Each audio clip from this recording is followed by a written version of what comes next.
Good evening, people. Welcome to Reaching Out with Eddie, where my guest today is Weston Lindermann, who's a city councilman for Ward 5, City of Meridian, Mississippi.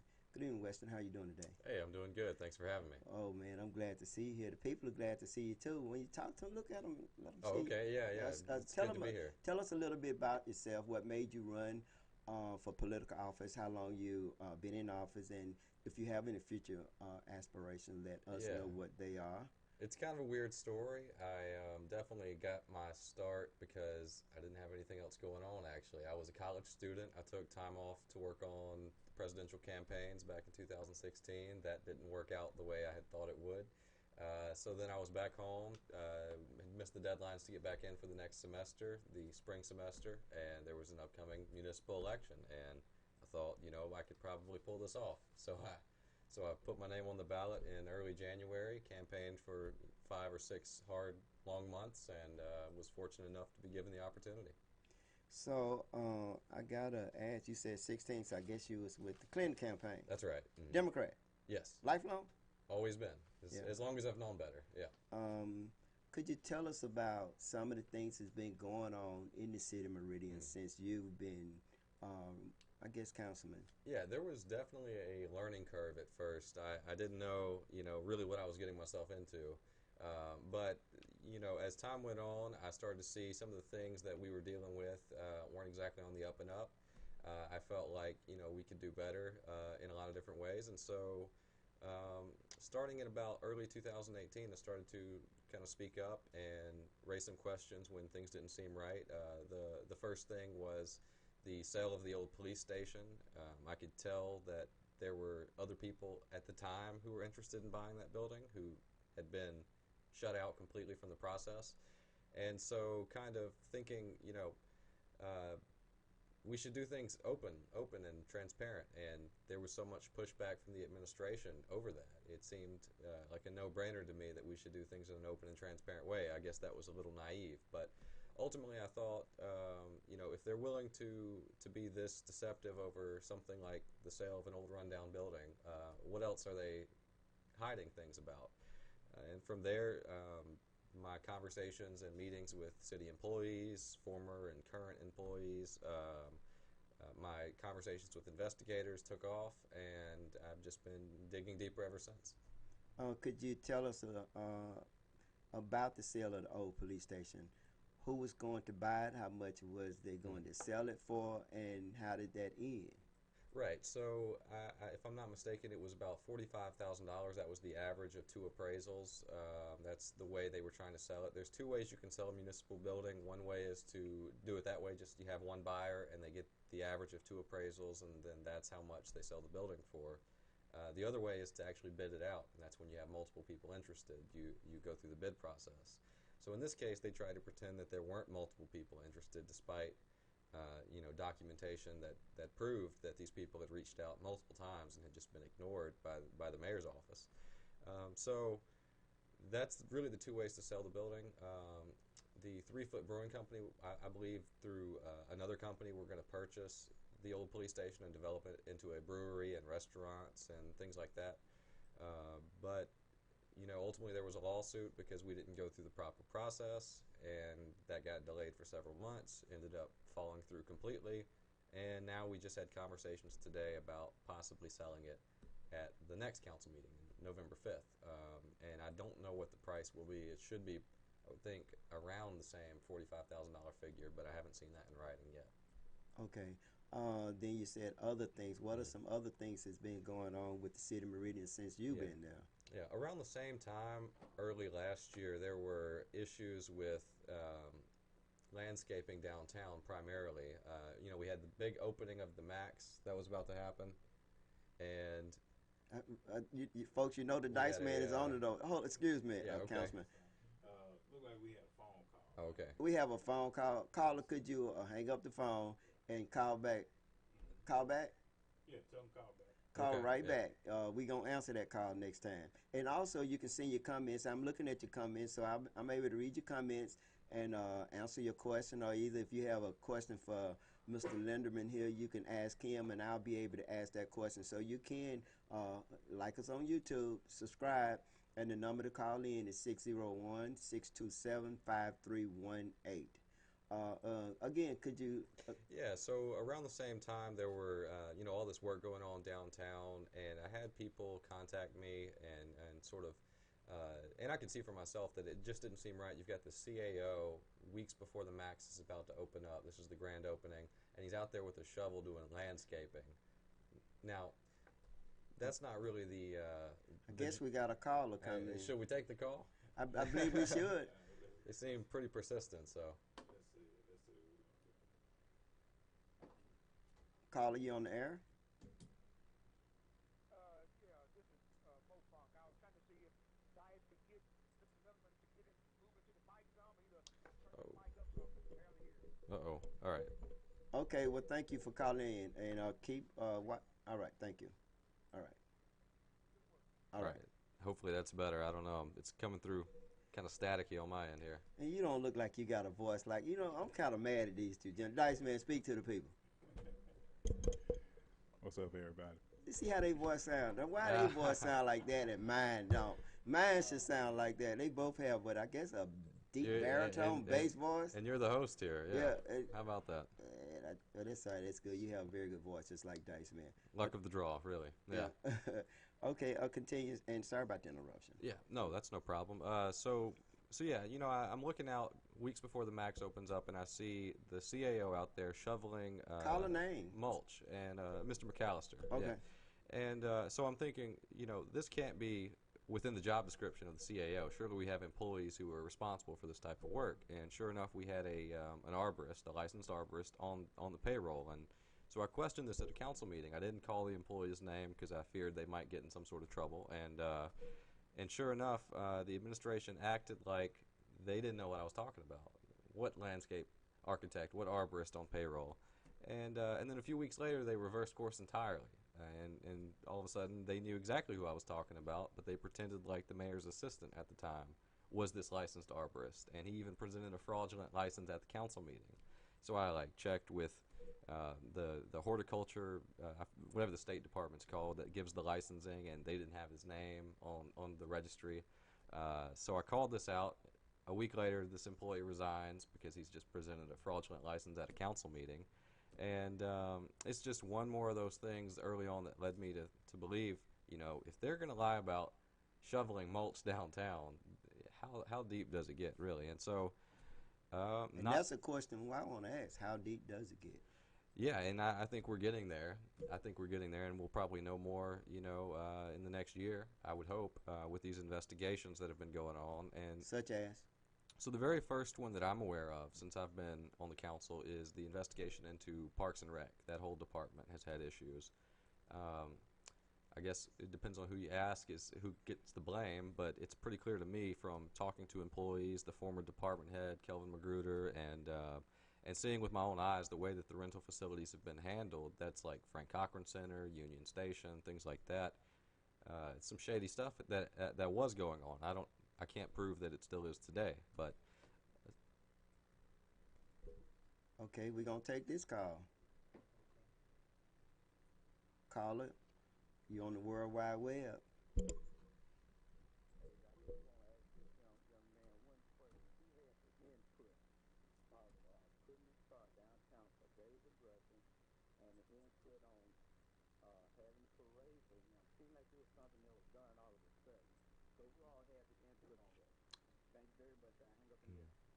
I don't know exactly whose original idea it was. I don't want to give credit to the wrong person or forget to name somebody. I know for sure the council voted on the renaming of the street, but as far as the star with the Max and the rest that's going into this big weekend and that ongoing memorializing of David Ruffin's career, I don't know who was originally responsible. So I definitely don't want to give credit to the wrong person there.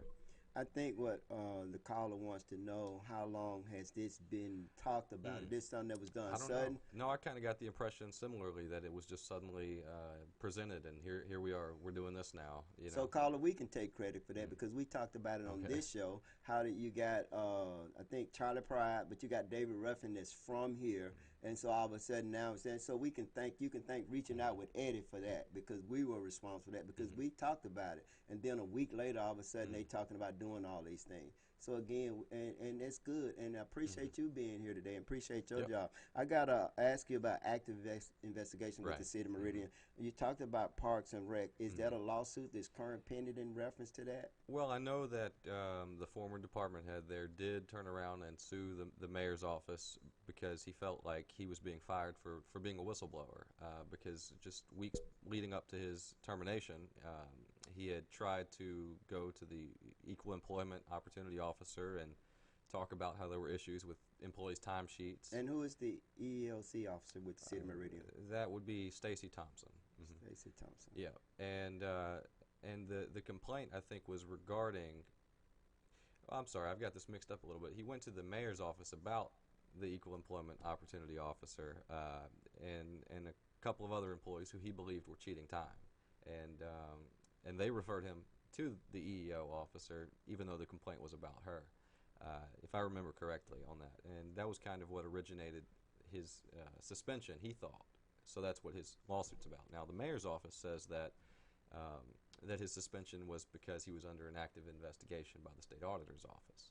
Now, it's true that they've been investigating, but are they investigating the individual department head, or now former department head, or were they investigating broadly the way cash was being handled in that department, the way these rental facilities were being handled? Because you had situations where if I have multiple events throughout the year at one location, let's say the Frank Cochran Center, it's supposed to cost $500 each time.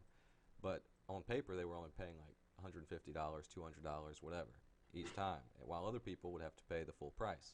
Right.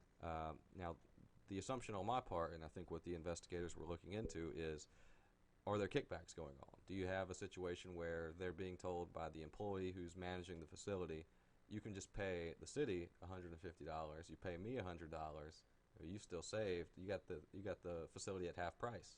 Right. So that sort of thing was probably going on. And meanwhile, we can't even afford to fix the Frank Cochran Center's air conditioner because, well, the money's been running out the door this whole time in someone's pocket. So I think we've got checks in place now to correct that. We'll see. Really, the only way I can investigate something like this is continue to request the receipts, see if everyone's paying the same price, and if they aren't, bring it up, question it. Why is one person paying less than the other? But it's one of those things I think ultimately the state auditor's office, with their limited resources, are going to be able to follow up on something like this. You say, is there a master plan? Is that an investigation going on? I gotta explain that. Yeah, I got to be careful what I say about that. I'm currently in a lawsuit. I've been sued by the architect who's doing the master You plan. talking for the about city. Yeah, Bob Luke? That's right. So he was hired to do the master plan for the city in 2016, I believe, and it was there was no bidding in this process. He was awarded the contract, and it was told to the council at the time that this would be done. I think they said within 6 months. It was supposed to be an emergency, that they had to have it, before the max opens up and things like that. And so this is not something that should have taken 3 years, right? And as time goes on, no one questioned it. And then, sometime mid last year, I started asking to see the plan and was told that I couldn't because it was proprietary information that the architect owned. It would be like if you hired someone to draw up plans for a house, and then they wouldn't show you the design for your house. So we're currently in a lawsuit because I've made claims that the architect, disputes, but I believe everything I've said is factual or was at least made in good faith, meaning, someone told me the information and I believed them. So I'm confident it'll either be dismissed or disputed for a period of time and then dismissed. So we'll see how that goes. Just filed my response in that lawsuit earlier this week. But I do believe the state auditor's office at least was investigating it. I don't know the status of that investigation. They don't openly share everything. But I don't at think one point earlier I this don't year, think you can really, if right? they're investigating, you can just say it's being investigated. I think that's Mhm. all you can say. Yeah. But for as you being, if there's not a gag order, you can Mhm. talk about anything that you're suing as long as there's not a gag order. Right. But I imagine you, and I agree with you. If it's facts, like the Mhm. truth master say, if it's the truth, That's right. it's the truth. Yep. Simple as that. Yeah, it's just a matter of a simple slip up. I say the wrong date or the wrong number, and all of a sudden we're in court, and they're going to try to say that I said this intentionally or maliciously, which is ultimately difficult to prove, and I don't think they'll be able to prove it because I haven't done Right. anything maliciously. So I'm not too worried about that. I hope that either the city ultimately gets our money back. We've paid I think around $89,000 so far for this. Um, or we get the plan that we paid for, and I don't think we've currently received And either of those things. and I appreciate the job that you're doing, and I think the city of Randall Jennings got to pay his money back. I think Bob Luke should pay it back too. I want to talk about. I went to court today, and I thought Judge Erwin Thompson had retired. Maybe came in on a special case because someone's there. But Christian Andracchio, that's his grandson, That's right. and that's in active investigation with the city of Meridian. It's I've seen Yeah. some of those podcasts, and I tell you, it's really heart wrenching. And I reach out, my condolences to that family, and I hope they get justice. And I don't mind saying is that I was a supporter of the current district attorney, Chrissy Coleman, and I just couldn't no longer support that because it's the system. See, you upset the apple cart. When you upset the apple cart, it makes a lot of people angry, and I think that's what's happening with when someone is appointed into a position. They want things to remain the same, people, and it's up to us to make a change. It's up to us to do something about it. Could you share with our listeners? Yeah, we took up this issue today at the City Council's work session.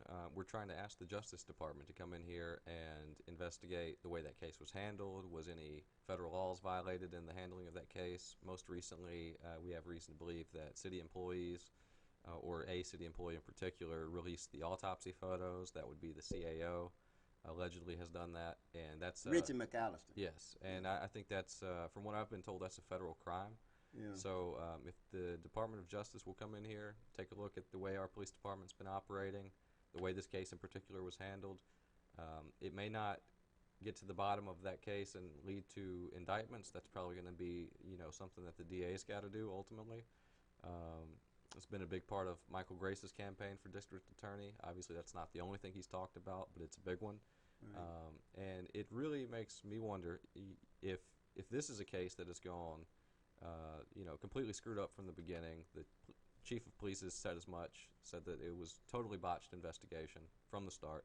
How many other cases have been totally botched from the start, and how many people are either sitting in jail for a crime they didn't commit or are out walking free with no justice for the family or the victim? That's right. So this is, and I think the Andracchios will say as much, this is bigger than just this one case, but it's very important that we get justice for this family, and I think that the city council wanted to do everything that they can to make sure that that happens, and we'll take this up for a vote, a formal resolution. It's non-binding, so the Justice Department doesn't have to come in, but I think with all the attention that this podcast has gotten, all the eyes that are on Meridian right now, if we do this, I think it goes a long way towards ensuring that the right people come in and look at this. Well, definitely want to thank you for that. What about budget issues? How is it that, I got to ask this, how is it that Joe Norwood was able to get the bill over Parks and Rec? I don't understand that, people. That he's already a supervisor. I think he's over the golf course. And then I think I read in the paper about him not being there, not knowing the salary. How is it that you don't have money, but you're able to put somebody there to continue to spend money that you don't have? Yeah, I don't want to do any speculation here because I don't have any problems with the supervisor, but as far as what I've seen so far, we don't know where the money has been coming from to pay a salary. They at least gave us the courtesy before appointing him to ask would we be in favor of it, and I think everyone, or at least 3 or 4 council people, said no, myself included, mostly because of the conflict of interest issue. That's right. And then secondly because there's an ongoing investigation into Parks and Rec, and I think if you give the mayor someone who's serving at the will and pleasure of the mayor, as he so often likes to say, then you're going to have issues with with cover-up or continued issues in that department that the auditors are still trying to get to the bottom of. And so I've been against any Parks and Rec director since Kelvin Magruder left over a year ago, and that's just because there's an investigation going on.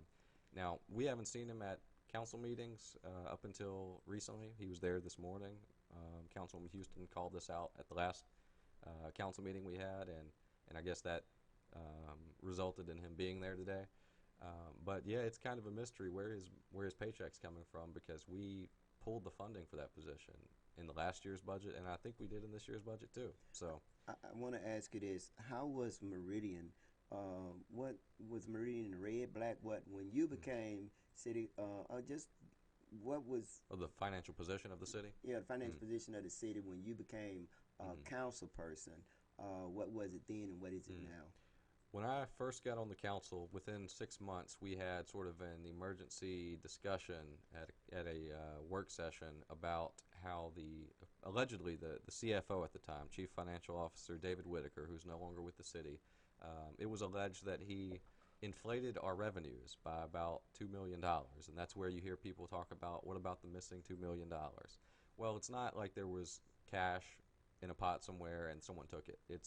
There was never the money, but they pretended like it was, which causes just as many budgetary issues, because if you say you have $35 million, but you only have 33, and you spend money like you have 35, someone might as well have taken $2 million, because we're still $2 million short when we pay our bills. And so you saw the cash reserves for the city go from about $10 million in, I think, 2015 or something like that, to as low as $1.2 million. So that's completely gone within a number of 2 or 3 years, I think. Since then, it's been built back up a little bit, but we're so far from where we should be, and at the same time, we're struggling to provide services. So just in the past few years, you've seen an increase in spending, a reduction in services. Where's the money going? Most of it's in personnel. So one of the things I think we're trying to look at is, how do we reduce cronyism? People who've been given jobs that they didn't deserve and are being paid salaries that are They don't deserve. Exactly, yeah. I gotta ask you this: why in the world would you guys approve a pay raise for people when you're already at the salary limit, and then you continue to give them more money? And it's got to be some of the people that you're talking about. Oh, you mean the pay band issue we ran into a year ago? That's right. So what happened there was, we were going through the budget last year, and we realized that there were I requested about half a dozen employees' timesheets, and that's how ultimately one of the 3 officers who have been fired for cheating time, that's how that was discovered. Their timesheets showed that they were working just ridiculous hours, but they also had a second job.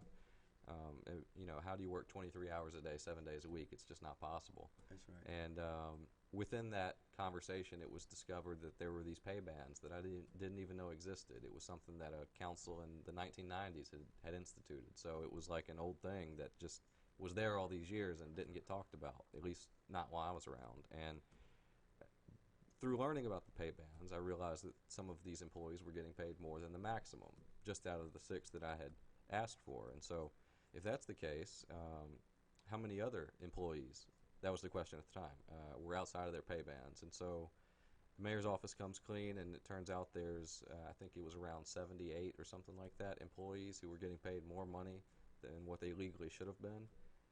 Ultimately, the council as a whole, as a majority, decided not to cut anybody's pay. I gotta stop you right there, and people, the reason why I don't understand this. How is it that you continue to keep people in office and not hold them accountable? Nobody's above the law.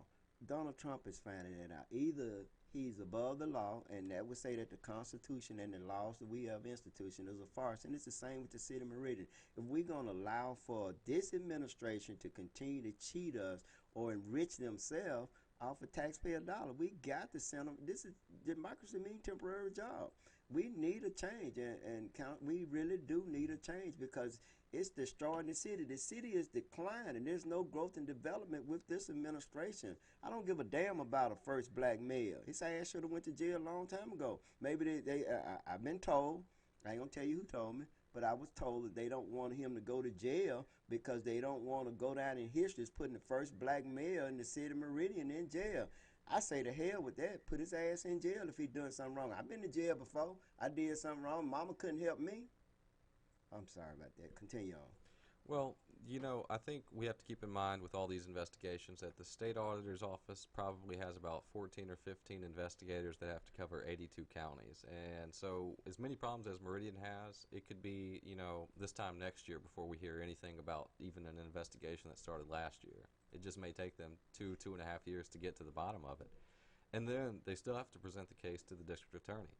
And the DA has to say, okay, I'll present this to a grand jury, or no, this isn't enough evidence and it's not going anywhere. And so that's the other issue that I think they would run into is if the district attorney isn't willing to try the case, then it's not going anywhere.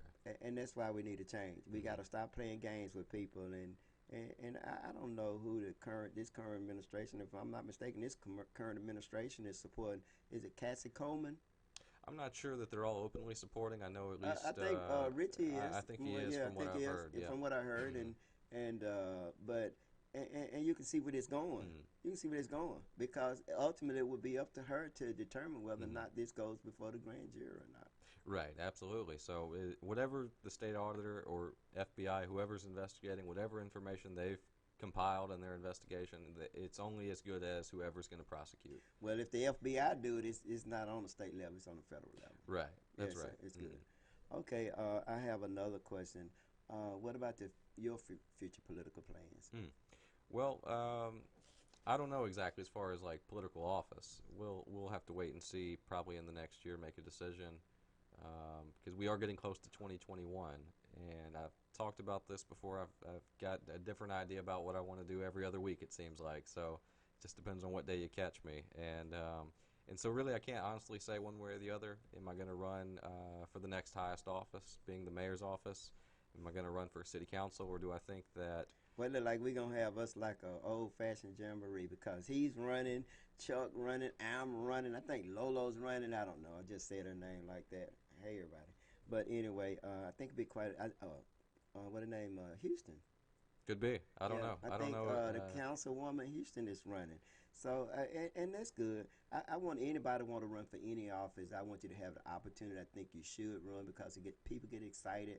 And if it's 12 or 13 people running for this position, hey, if that means if 12 of us run, and I'm going to run, well, maybe not, just like him. And he's the one that's selected, then the other 11 of us going to surround him and we're going to support you.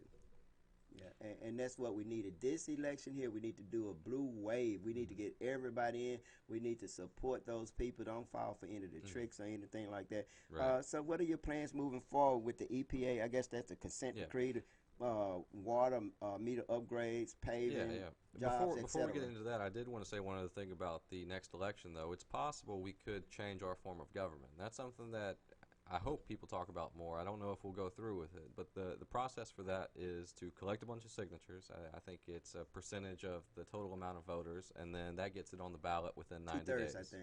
I think it's less than that, actually, for something like this. Okay. Yeah. And it's all has to be City of Meridian voters. I want to say when I did the numbers before, it was around 3,000, which seems pretty doable. So you get around 3,000 signatures. It gets on the ballot within 90 days. And then we vote to change it to whichever form is being proposed. And so I would say the council manager form, which is you've got 5 city council people or 7 city council people. I think it used to be like that at one time. That was before Jimmy Kemp. That's before right. Jimmy Kemp. Before my time, too. Yeah. But I know about it. It's actually the most popular form of government in the country because it makes sense. It takes the politics out of the mayor's office. It turns running the business of the city into running the business of the city and not playing politics. It's like paving streets. It's, something moving forward. The process so far has been, okay, we've got X amount of dollars to pave streets. Which streets are we going to pave? And they pick and choose, sometimes based on political purposes. Not always. Sometimes it's just based on, you look at the street, the condition of it, and you think, yeah, that street needs to be paved. But if you have a scientific engineering style approach to paving streets, then it looks a lot different because the most obvious, to eyesight, the most obvious street to pave might not be the most scientifically best first street to pave. You might could put that on the list later. And so it's called a paving index. It's an idea that's been talked about before. Previous council did not adopt it. It would cost us about $100,000 to do, but we're looking at getting around $1 million each year now from the state through the internet sales tax to pave streets. And if we've got all that money coming in, we need to have an actual systematic approach to paving streets and not just pick and choose as we go. So that's a real example also, though, of the need for taking the politics out of city government, because it shouldn't be about, well, we need these votes over here, so we're going to pave their street. It should be what makes the best sense for the city of Meridian economically, from a management perspective, all these other things that you've got to consider that have nothing to do with politics, that currently is not the practice. So I can see some merit to changing the form of government. I don't know it would happen. And then there's also the downside that is, if I led the effort to change the form of government and lose, I can't then turn around and run for mayor in the position of the form of government I wanted to change. So, it's kind of tough to make those types of decisions. But I think this time next year I'll definitely have an answer. Will we be getting a new chief of police soon? I think so. There's been rumor about this for 10 months, so I don't know. I can't really say. I know they're currently hiring for the assistant chief position, and that's causing a bit of a stink because you've got a couple of different people who've applied, and there's some concern. Can you give their names? The two that I'm aware of would be the police captain John Griffith and Lieutenant Rita Jack. Without getting too much into detail, I just know that concerns have been raised by civil service commissioners as to how the hiring process is going to work, the application process and the testing for it. I know that some of the testing for a lot of positions has been called into question before. You've got situations where the scores are basically 70% based on an oral interview, and the person doing the oral interview is a department head, right, who just ultimately has to do what the mayor is telling them to do. Right. So the whole process ends up being completely rigged. They can just choose whoever they want for these positions. Well, I got to speak up for Lieutenant Jacks. I think that she would make an excellent chief of police.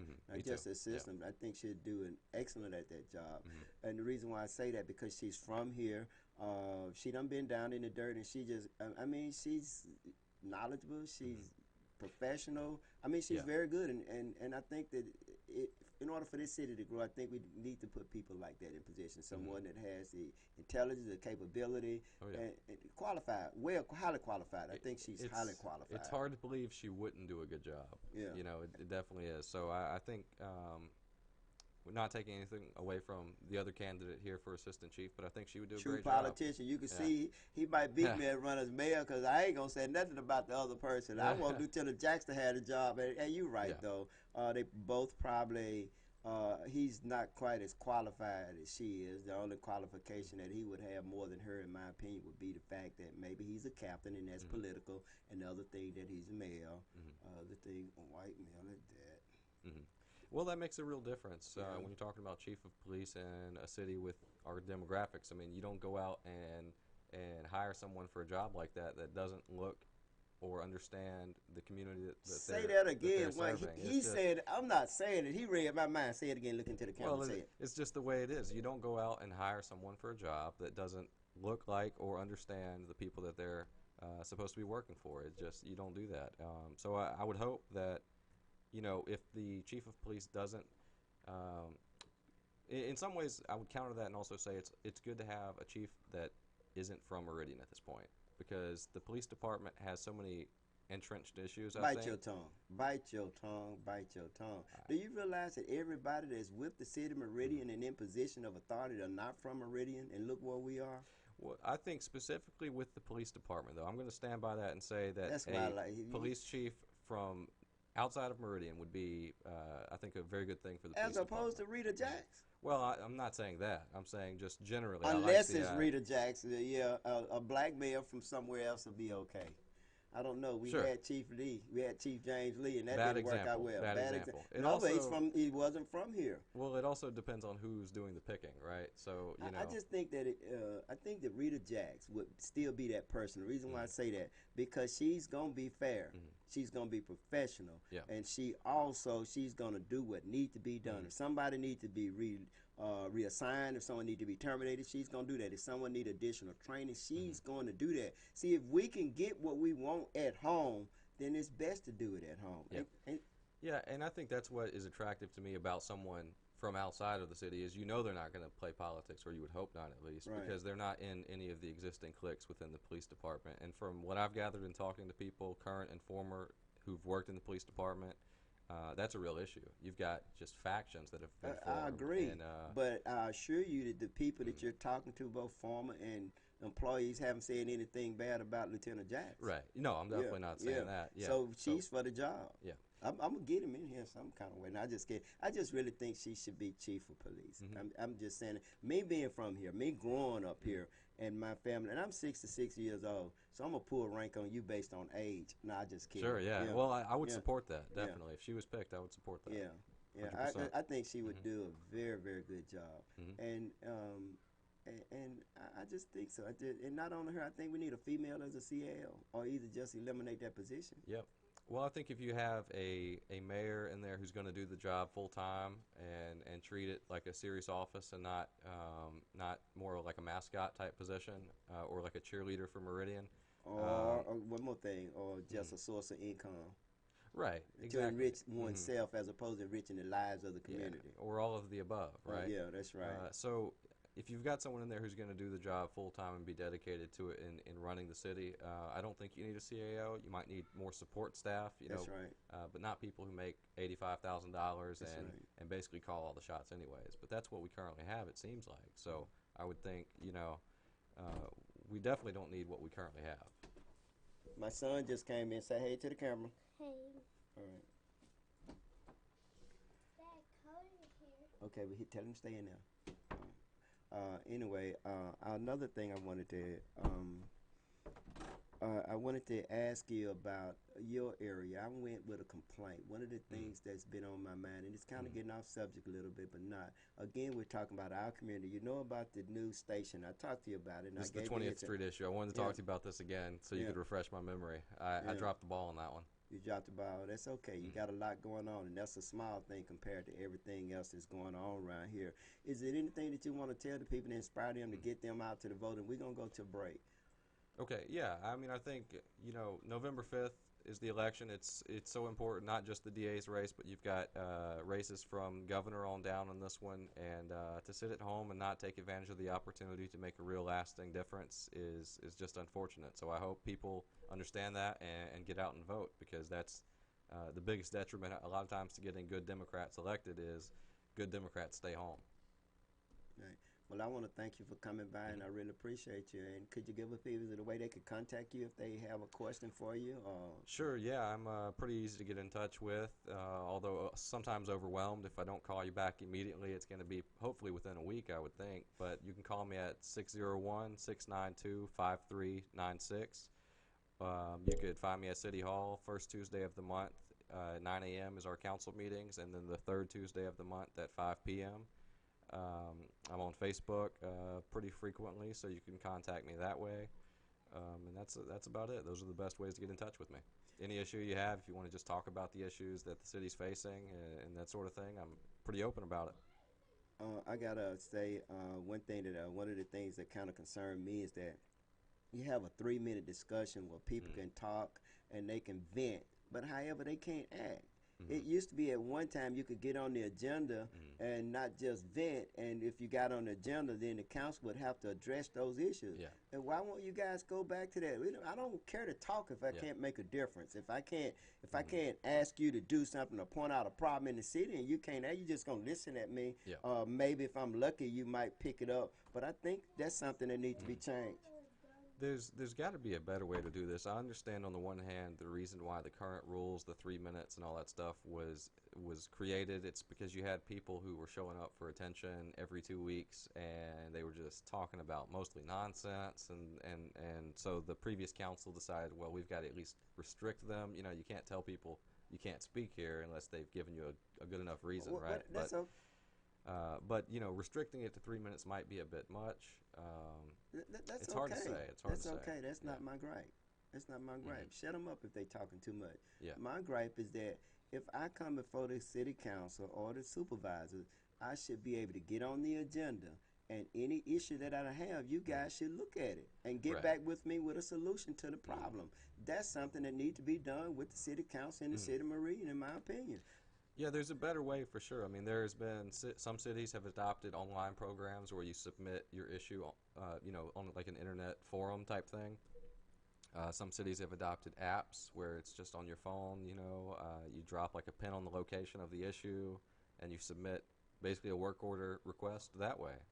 It takes out the middleman, because when people call their council person thinking that that's the way to get it done for just a small issue, like whether it's a pothole or an issue with a neighbor littering or something like that, we have to turn around and call either the department head or the council clerk. If we call the council clerk, she has to call that department. It's just, playing the telephone game, and we never find out most of the time, did that job get finished unless we follow up on it. And you can see where this just spirals out of control. So there's a better way for sure, but we're not currently doing it. The city of Meridian has among the highest water bill in the nation, and that doesn't make any sense. There's no way the sewage should equal to the water bill. And another thing, people, this is one of my gripes, is that if I'm going to pay a water bill, then the city should be responsible. If I have water at this building here, and if I have a leak, and if it's on my side, then I have to pay for it. But if it's on the city side, then you look at your meter. If it's to the right, the city come in and fix it at no cost. How about if you don't have water at your residence and you don't have sewage and you want the city of Meridian to come in and do that? Guess what, people? They charge you for that. I have a building on the other end, and I want the city of Meridian to come in and do that. $2,200. I don't think that's fair. I don't think it's right. It has nothing to do with having the money. I just don't think it's right. I think the city of Meridian charge too much money for water. I think they charge too much money for water, and I think if a person gonna take out a service, then the provider should bring the equipment to the place, and y'all should come to the city right away and put me in sewage and water, or any citizen of the city of Meridian. Why is it that y'all charging people? The city of Meridian charges citizens too much for the services they're providing. We're already paying a high tax, high water bill. It's just so many things. Could you elaborate on that? I don't have an answer to your specific question, but I do have a general, announcement about water in general with the city currently. We upgraded our water meters over the past year, and we hired the same company that Jackson hired, and Jackson is experiencing a number of problems. They're about 2 years in the process, later than we are, I think. They've had people that went a year without a water bill, and then all of a sudden got hit with a year's worth of water bills. And they've had people, which, you can't do that. If you've got someone, whether they're on fixed income or not, a year's worth of water bills hitting you at once is going to break the bank for sure, you know. And then the other thing that Jackson's had, and we've had this also, is inaccurate meter readings. The city currently, and I don't know who's right here, but the city will say, if someone calls me and they say, look, I've got a $600 water bill for the first time ever, this is ridiculous, or maybe it's lower, but it's like $100 more than it's ever been. The answer from the city will be the electronic meters that we just upgraded are reading it correctly for the first time. But the citizen is confused because they're thinking there's no way I've used this much water. So I don't know, in all of these cases who's right, but if these machines malfunction and we catch it, 6 months from now, has nothing to do with the machines. Yeah, City of Meridian water bill is just too high. Has nothing to do with the machine. Waste of money out there. The new meters, the old meters was work. I don't know about the old meters, but the plastic box, the covers don't fit. Right, and they're breaking off, and they're breaking off and things and falling off in there. So that's a waste of money. Again, we're going to attribute that to this current administration. That's the reason why we're going to have about 10 people running for mayor coming up here. Now we're going to put somebody in there that's going to really do a good job. I'm a radical. If you put me in there, I'm firing everybody. I mean, all the department heads got to go. All of them, even my son-in-law, if he's there, everybody got to go. Everybody got to go. Well, competitive primaries are a good thing. So, if Like there's this 10 guy. people, it's going to make for one heck of a debate for sure. That's right. I better really study if I'm going to go up against you. I see that right now. Hey, I appreciate you being here. Thanks for the invite, definitely. Yeah, thanks. And if anything that we could do, or let the people know, please contact us. Dice Man, play me a song. Hey, we'll be back in a few minutes.